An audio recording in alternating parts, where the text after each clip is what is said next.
Welcome back to Dark Corners Streaming. We've always loved horror. It's just that horror hasn't always loved us.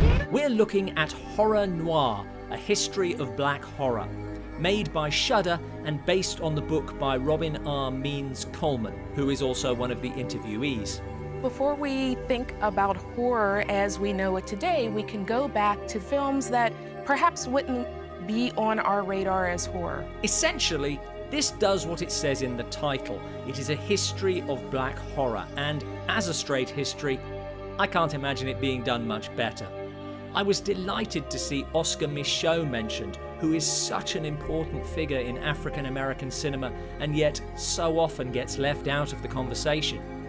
I'd never even heard of Son of Ingagi, directed by Amos and Andy's Spencer Williams, and considered the first horror film made by an African American, even featuring a black woman scientist, which in 1940 was not something you saw on cinema screens. Of course, there are the more familiar touchstones. Night of the Living Dead, in which the casting of Dwayne Jones, You can be the boss down there. I'm boss up here. made the movie's central conflict all the more resonant. Dwayne just happened to be the best actor to show up on that day. Blaxploitation, looking at both the good side Starring William Marshall, a black actor, directed by William Crane, a black director, and the bad, all the way up to the present and Jordan Peele's remarkable Get Out. Black is in fashion. But inevitably, this is more than a straight history. Black history is black horror. Firstly, in that horror cinema has always been used to express real-world concerns. Using that metaphor to tell stories that were about real-life problems facing the black communities. So the films give voice to current and historical issues. Slavery has merit, I believe. Secondly, in that black representation within film and within the horror genre specifically has been a journey. I remember when the first thing I did was, when I got the script, was count the number of pages before I died. And a pretty lonely one for a long time. Yes. I lived to the very end. I survived.